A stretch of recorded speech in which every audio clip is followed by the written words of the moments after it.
Hello and good morning sa ating lahat, mga kapwa nating katek dyan, sa mga nanonood ng ating mga video. May magandang araw po sa ating lahat. Meron pa tayong gagawin na dixing. Nasa 19 inches lang ito, maliit lang siya. Problema nito ay walang power daw, so subukan natin. Tumutunog naman yung plug niya pero walang ilaw dito. Kahit anong pindot natin ng power button dito sa likuran, wala. Ayan, wala siyang power. Wala dito, hindi rin may ilaw dito. Ang gagawin natin dito ay buksan muna natin kung, tapos i-check natin yung power supply niya kung buo kung hindi. Ito na po yung TV natin, ito yung power supply, ito yung mainboard. Ito yung mga switch button ng channel, volume at power. Ang gagawin natin dito ay magbo-voltage checking tayo sa power supply muna, dun sa power supply papuntang dito sa mainboard natin. Plug in muna natin sa 220. Yan. Plug in sa 220. Tapos supply, mag-range tayo ng 50 volts DC sa analog tester natin. Tapos body ground tayo dito sa body ground tayo dito sa antena lang yan.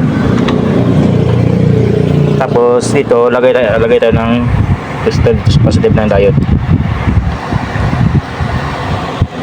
May na yung body ground doon. May na yung body ground natin. Pero mayroon siyang 12 volts. Ibig sabihin buo yung power supply natin. Wala tayong problema diyan. Ang problema natin nandito sa mainboard. Gawin natin na dito ay mag step by step tayo dito sa pinaka mainboard natin. Unang-una is check natin yung memory kung may supply o wala. Walang supply yung memory natin. Ito yung memory natin sa IC yan. Dapat may 3.3 tayo dyan. Dito, baka dito nanggaling yung supply nya.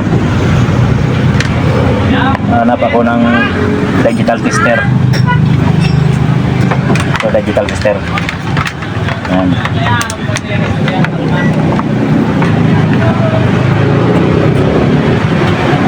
Para malaman natin guys yung supply ng tester, yung kung saan nanggagaling yung supply ng ating memory is magbabaser tayo sa tester. Yan, baser. Yan. Dito sa may kabilang makakita ka ng memory na ganito, mayroong tuldok dyan, ano. Dito tayo mag-tester ng supply kung may 3.3 tayo makukuha. Pero kanina wala. Tester natin yung output nito, yung regulator nito. Kung saan nanggagaling yung 3.3 natin. Wala siyang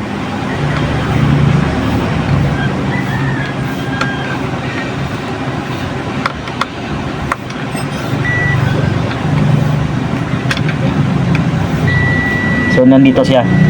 Nandito nang galing yung 3.3 natin niya regulator nito. Dahil pag tinester mo yan doon ay magbabaser yan. Magbabaser yan doon. Ganyan o. Yan.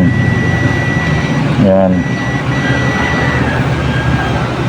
So ibig sabihin dito nang galing yung supply natin. Step by step muna tayo dito sa power supply. Plug in sa 20. Ayan. Magre-range tayo DC. Tapos body ground yung isa. Dito wala tayong input na supply. So tutrobol natin nito kung saan nanggagaling yung 5 volts natin supply. Wala tayong 5 volt supply.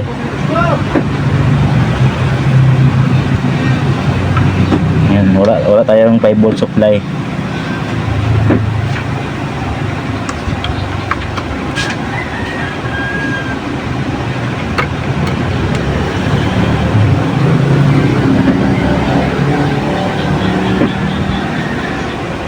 So, tanggalin ko lang muna itong board.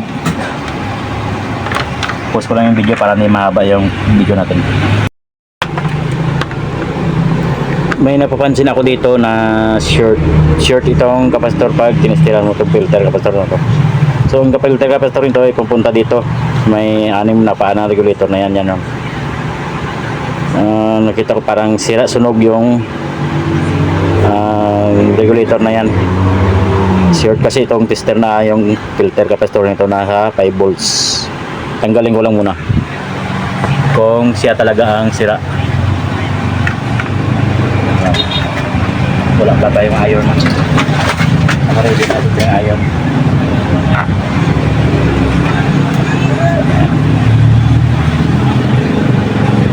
Makita ko lang sa inyo kung bakit short itong capacitor na ito, yung filter capacitor na ito. Itong filter capacitor na ito. Yung paa niya ay nandito, yung dalawa na ito. Ayan. Naka-buzzer tester tayo. Pakita ko lang kung paano, bakit. Ayan. Yan. Yan. Tumutunog yung tester natin. Yan. Ibig sabihin shorted yan. Hindi tumutuloy yung ano natin, supply dito sa capacitor. Papunta yan doon sa regulator na ito ng memory. Tanggalin ko lang ito kung mawala yung short natin itong 6 paa na ito. Baka dyan lang yung problema. Ayan. Tayo natin mainit yung soldering iron natin. Ayan, mainit na siya. Mabilis lang. 12 volts lang kasi itong soldering iron natin. Tanggalin ko lang itong 6 na paa na ito.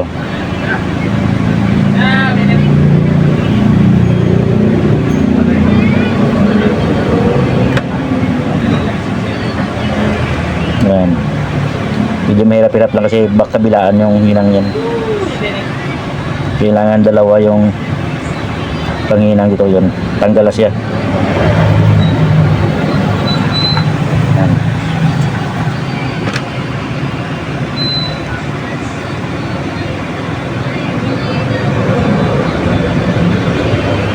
Ito siya, oh. Masyadong maliit yan. Ayan. Sunog yan, sunog. Tester ko lang ulit yung filter kapag natin yung short o hindi.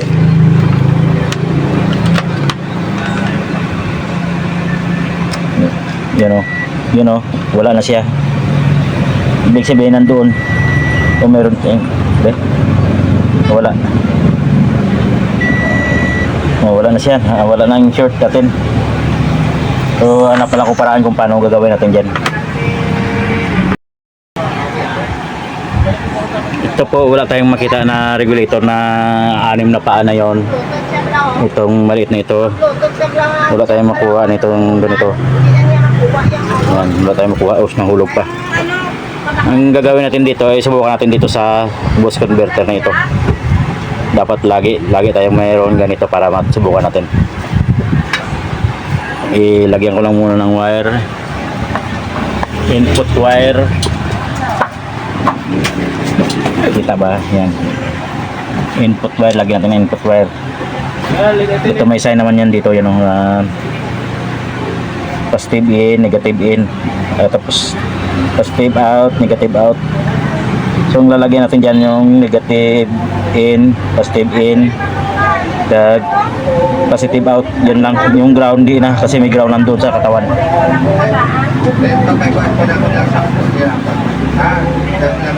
Hindi na lang kapakal sa hindi ka na lang ang wire pala ko.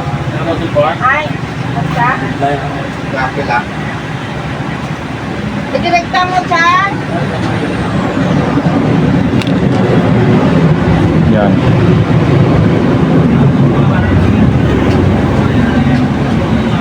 Ito yung gawin natin positive yung may guhit para dali matandaan. Kaya na kung kuhaan, idirekta lang. Siguro lang yung awag.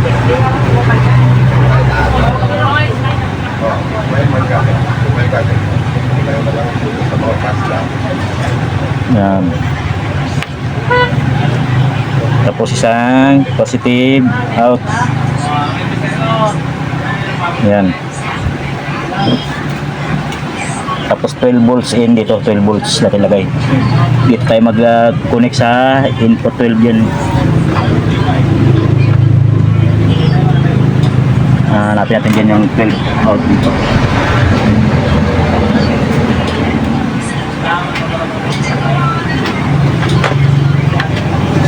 Volt positive.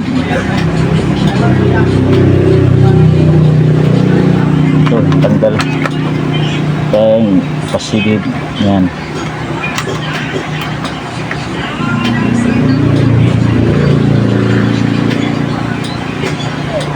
Dito lang tayo magkukunik sa ano ito na ito ng dalawa. Positive, negative. Maya, magpakita ko na lang mamaya kasi para maklaro yung video natin.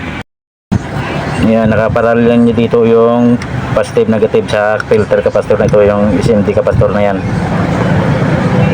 Bago natin ilagay natin yung output dito sa may ano na to, may coil na yan, yung 5 volts natin, yung dito sa boost converter natin,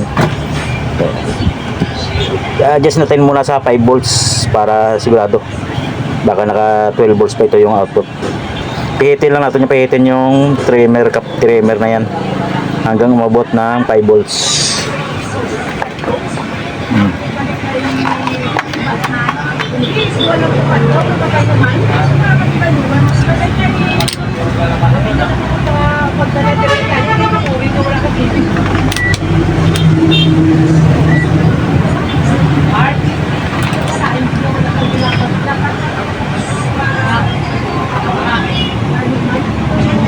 Yan.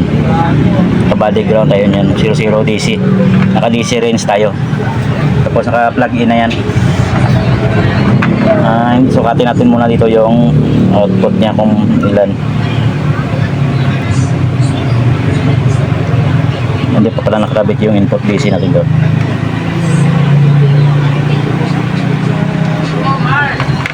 Yan.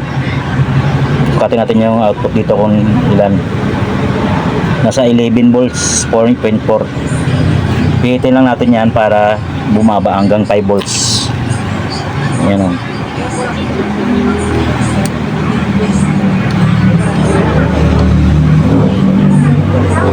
Yan, 9 8 7 6 5.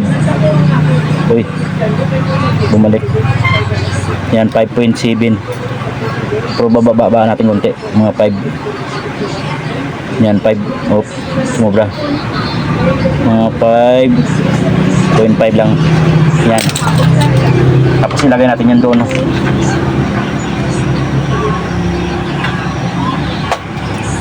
Tapos hihinang natin dito sa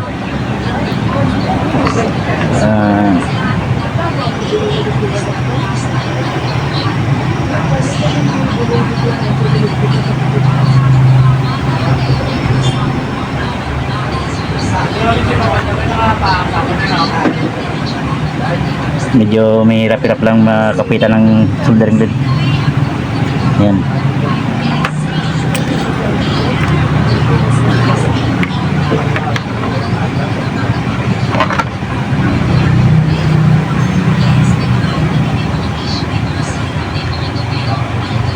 Yan. Nakahinang na siya. Nakahinang na yung wire natin niya at tatlo na yan dyan. Yan. Plug in natin sa 220. Kung magkakaroon tayo ng standby power. Ayun o, mayroon na siya. Yan, yan. Magkaroon na siya ng standby power. Dahil nakaground na yung tester natin, subukan natin dito sa may memory kung mayroon tayong 3.3 volts yung tester natin yan. Mayroon na 3.3 volts yan o. 00. Power on natin. Yun, nag-power on siya. Yung ibig sabihin ng sira natin ay yung regulator dyan. Power off. Yan, power off siya yan. Symbol ko lang muna to, tapos pakita ko mamaya pati yung LCD, balik ko na rin. Pakita ko kung good yung picture natin. Yan na po yung lexing natin na isirado na po natin. Subukan natin power on. Nakasak sa kanya niya, naka red light na siya na. Nandiyan. Normal naman yung display niya. Wala naman siyang problema. Yan. Naka HDMI. Hindi natin subukan sa picture, okay naman yan. So maraming salamat po sa makapanood ng video na ito, and more power po sa atin lahat.